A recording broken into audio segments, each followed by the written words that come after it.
Hi everyone, welcome back to my channel. My name is Amanda Rose, and today in this video I wanted to just talk about 10 things that I have learned or come to the realization of during 2020. Now I did a video a little similar to this. I will link it in the description about lessons that I learned during quarantine, during the time where we literally could not leave our houses unless it was for food or medical supplies, whatever the case may be.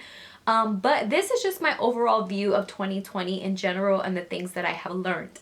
So I wanted to share them with you guys. A lot of them are personal, some of them are career related, but either way, hopefully you guys enjoy. Please make sure that you subscribe to my channel, that you like this video. Let's end the year on a high note. And as always, make sure that you write down some of the things that you learned during the year 2020 as well.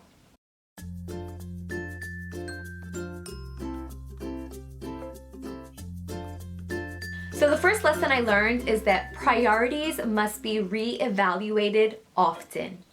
I think for many of us during 2020, but obviously I'm speaking for myself, I feel like I was running on autopilot. Work, home, cook, clean, work, home, cook, clean, go out, do this for school. Sorry I can't see my parents. Sorry I'm saying no to every event. No, I can't go there. Where I just felt like I was just always focusing on work and always trying to balance work life and personal life, but not really doing a good job at that. And it's because my priorities were all out of whack. And I do think that 2020 caused me to just take a step back and reevaluate the things that are important in my life. Yes, having a job during a pandemic is a blessing, and I am so happy that I can keep my job. However, my job is not my life. Making sure that I see my family, that I saw my parents, that I reached out to certain friends that I haven't spoken to in a while, spending time with them, of course, socially distancing and being safe. But these are things that I would have put off very often or just would always say no to. But this year has really taught me that my priorities were all over the place, and a lot of them were really unhealthy priorities. And so that's one lesson that I've definitely learned. The second lesson I learned is that preparation alleviates a lot of stress. Now, I don't know how many people actually would have predicted a pandemic during 2020, but it is just my personality naturally to plan and prepare for everything. I am an Enneagram 6, and so I do stress and worry a lot about almost everything. And so it's in my nature to think about the future, to think about worst case scenario, and then plan for those things. I know that, again, that is maybe very unique compared to other people, and sometimes it can also become obsessive. But I will say that this is a benefit that I have noticed, is that I prepared often, not necessarily again for a pandemic, but just preparation in general for things to go wrong. So I'll just give you examples. I've always, as a diabetic, I'm a type 1 diabetic, I've always just wanted to make sure, hey, I have enough medical supplies in the event of an emergency. I have enough insulin in the event of an emergency. I have enough things for my blood sugar in the event of an emergency. So the medical side of my life was taken care of when this pandemic had hit. Now, again, it takes a lot of forethought and also a lot of money and a lot of going back and forth with insurance companies. But I made sure that that was in place before any of this happened so that I would always be covered and not have to worry about my health and something that I need every single day in order to survive. Another thing was also preparing financially. Miguel and I have spoken about this. Last year of November, we made it a point to wipe out all of our credit card debt and really start paying down our loans, cutting our costs, creating a budget that would really help us pay off debt so that we could just focus on daily necessities, right? Paying our rent, maybe paying our car insurance. Well, not maybe, but paying our car insurance, and just really getting our expenses down to the things that we have to pay for and getting rid of debt. I'm so happy to say that when I get paid for my last check in December, I will have paid off all of my student loans, all of my hospital bills, and we would have also paid off our car. Now, this took, again, a lot of preparation, and it took a lot of hard work and self-discipline. But in the long run, we would have never anticipated in November of last year that a pandemic would have hit and that finances would have been a lot harder, that some of us would be out of our jobs. And so for me, I do believe that that was God that was just preparing us financially so that when this happened, we wouldn't have to worry. And so thankfully, we created a space for ourselves where our finances were something we didn't have to worry about because we eliminated most of our debt. And so I know that this is different for every person, but again, preparation alleviates a lot of stress, especially for me, knowing that, hey, this is taken care of. It's one less thing I have to worry about. So when it came to my medical supplies and when it came to our finances, that was something that we were making a conscious effort to prepare, to be stable in, even before the pandemic hit. Now, I know for some people that might be a little difficult now because everyone's finances are different, but definitely take the time, sit down with your spouse or by yourself and just sit down and look at what are all the things that are currently stressing me out and how exactly can I fix that, right? How can I solve them? And you really be surprised if you put an actual realistic plan in action, you will be able to alleviate a lot of your stress. Third thing I learned is that worry and fear are poison to the mind and the body. Now, ironically, I am, again, an Enneagram 6, and so a lot of my life is just constantly living in caution and worry, caution and worry. But this year has really taught me that that is poison, right? It's poison to your mind and it's poison to your body. You can literally make yourself sick with the things that you think about and how you're constantly feeding your body negative thoughts and negative attention.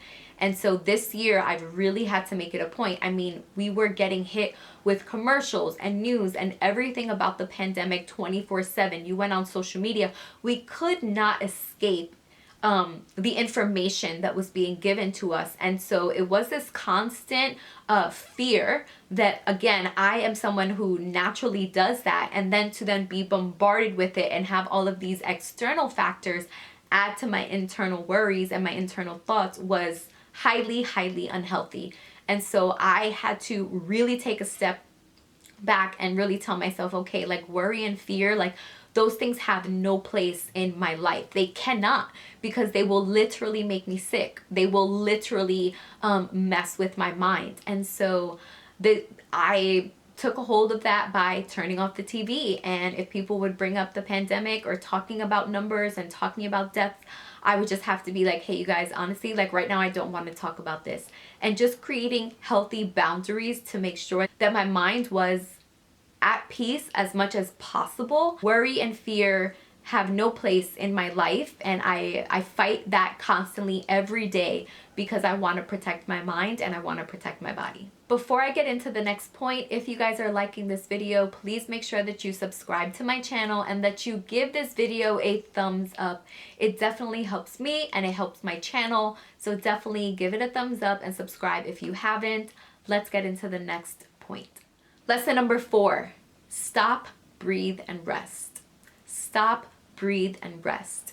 Again, this goes back to just constantly living life on autopilot and just going through the motions. Go, go, go. You don't really stop, especially in New York, this hustle life, this hustle culture, the city that never sleeps. Like that is a real thing. And a lot of people here in the city are like always stressed. And so it is important, again, especially during this year that forced us really to just stop and breathe and take a moment to rest, and realizing how awesome that is for your body, for your mind, and just what a benefit it is to you during a time of stress is so, so important. And so I've spoken about this so many times on my channel, where we would go for walks, or we would like literally sit out on our fire escape when we were too scared to go for a walk. We would just sit out there and feel the sun on our face, get a nice breeze, and just not bringing our phones with us, not looking at social media, not looking at the news constantly, and just breaking away with just ourselves and stopping, breathing, and resting. And it made such a difference. And that is something that we do every day now. We go for walks every day, even if it's for 15 minutes, just to break away and give ourselves that time to reboot. Lesson number 5, Places, people, and things have expiration dates in my life. Now, for a very long time, for the last 2 to 3 years, I've struggled with a lot of decisions, right? When it comes to places, people, and the things in my life. And I have delayed a lot of my decision making because of fear, you guessed it. And this whole idea of like, well, is everything in order? Have I prepared enough to make this decision to go forward on things? My inability to make a decision really caused me not to move forward in the things that I was supposed to do in life.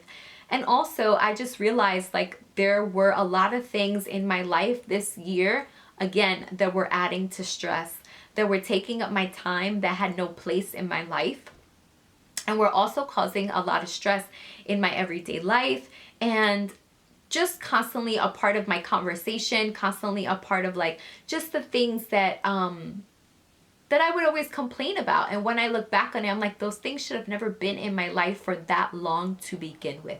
And so people, places, and things have expiration dates. Not all people, not all places, and not all things. But I learned, hey, there are things that are very obvious to me right now that should no longer be in my life. And I just have to suck it up and make the difficult decision to remove those things. And so yeah, that's something that I learned this year. And I feel like the isolation and the seclusion of being alone and just being able to evaluate my life has really brought those things to the forefront, where I kind of knew that already, but again, being separate and then realizing the peace that I had from being separated from those things was a confirmation, like, okay, this part of my life, this thing in my life has to come to an end. Lesson number 6, I am much better at adapting to situations than I ever thought. Again, I'm not someone that likes surprises. I like predictability. I like things to be stable. I'm someone who doesn't like change, because then the unknown is that door has been completely opened. But would you know that this 2020 pandemic, that's all that this is. It's literally a world of now the unknown. And so I have learned that I just have to navigate that stuff. And it's a part of me and my growth that now I have to embrace. And especially with work, teaching during this time, I've spoken about this in other videos, where my school was so archaic, you guys.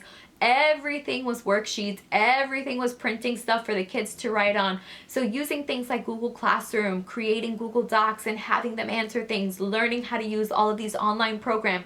In what world? That was not what I was used to. And then on top of it, now teaching fully remote and having to learn Zoom and this new way of teaching and still learning how to engage your students, we have had to adapt so much, not just with the changing world around us, not just with things about our health, but now also our jobs. And I do think that not just for myself, but for all teachers out there, we really do need to give ourselves a pat on the back, because we have adapted to such a difficult situation. And although we may have felt like, I can't do this anymore, like I'm over it, I'm done, we were able to get through this year. And when I look back at it, I'm like, okay, it's really not that bad, but the learning process was extremely difficult. I learned so much in just 3 to 4 months that it made it feel like I have been teaching remotely for almost my whole career. It's just so interesting how quickly you can adapt and learn new things and apply them, and how things can become second nature so quickly. And so that is definitely one thing I learned. My ability to adapt is much greater than I ever anticipated. Number 7, I learned that pain produces perseverance for life. So not to get too dark and too sad here, but again, this year has been a painful year for many of us. And just knowing that things will never be the same and that we will have to live like this for such a long period of time, the pain that we're all feeling, the pain that I have felt with even mourning the old and mourning like the past, is helping create a sense of perseverance and growth in us for life. Learning how to navigate, learning how to be flexible. And so for me personally, I do believe that the pain that I have experienced and that we are experiencing as a world is teaching us how to persevere through life. Number 8, I have learned that I am a creative person.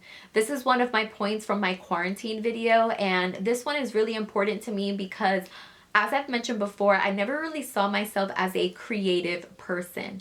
I'm not one who, I mean, I'm surrounded by a bunch of creative people. My husband is a musician. My sister is a singer. All of my friends from church are singers. So I'm around people who have so much talent. And so when I compare myself, I'm like, well, I don't have that talent. Like, I'm not creative in that sense. And so I must not be a creative person. However, I have been able to express a lot of my creativity through lesson planning. And I've realized I am a creative person, just not in the way that I had imagined what creativity is or what it looks like. But when I think about my lesson plans, when I think about the ideas that I come up with, when I think about the things that I want my students to do, I've learned, hey, I am exercising my creativity and it is being pushed through this channel of teaching. It may not be through music, it may not be through drawing, but my creativity is being pushed through lesson planning, and I am a creative person, and that has given me so much more confidence in my job and so much more confidence in taking risks when I am creating lesson plans, because I'm realizing that this is just a new way of me expressing myself and what I think is cool and what I think constitutes a really great lesson. I have learned that I have been graced by God to deal with this season. Again, there's so much that has happened this year, and this year has been a difficult year. But when I think about the last couple of months and where my heart has been at and where my peace has been at, I am really in awe of God in being able to give me the ability to be at peace. Not necessarily like, woo, this is amazing, like no way, but this rest and this peace that I feel deep down inside. And I know that that only comes through the hope that I have in Christ, where I can look at this world and feel overwhelmed by what's happening, but I still have this inner peace of knowing, like, wow, you know, I'm going to be okay. And I genuinely believe that regardless of what happens in my life and regardless of what continues to unfold. Again, as I've mentioned during this season, you know, having to learn and navigate new things as a teacher, being a type 1 diabetic, and so having to be concerned about my health. There's just so many things that if I really stop and think about it can overwhelm me and again put me back into a state of fear. But I genuinely believe that God has just given me the grace to be able to deal with this season. And even though I don't know what the future holds, and yes, that is scary, I know that because I have my faith, that I am able to be at peace with whatever may happen. And it doesn't mean that, again, I don't have moments of being scared. I just admitted that to you guys a couple of points ago. But there is this calm that I do feel, knowing that, okay, like my faith has grounded me and this is the hope that I have, and I believe that God has graced me to deal with this season, and he has graced so many of us to deal with this season. I think that that's why so many of us are alive during this time, because we're able to deal with it and persevere. My final point, number 10. Time is truly limited, so act now if you can. That to me has been the line of 2020. Like, time is so limited. And yes, we can think of this in the context of life, but also just in the context of how quickly things changed and how quickly things were either stripped from us or had to be adjusted. And because time is so limited, I want to be at a place, especially in 2021, where I don't delay the things that I know I have to do. So that's why I put this end, act now if you can, because there's so many things that I can act now on. There are so many decisions that have been delayed, again, because of fear, because of the unknown, because they may require a risk. But our time is so limited, not just on this earth, but also in the stability of knowing what can happen or what can't happen. And so this is definitely one thing that I am grabbing hold of, especially into the new year, time is so limited, and so the time to act is now on so many things that I may have held off on so many decisions that I may have hesitated on. Definitely the time is now to do so, because I don't know what the future holds, but I don't want to live a life with regret. I'm not someone who is ever regretful, in all honesty, of the things that I've done in the past.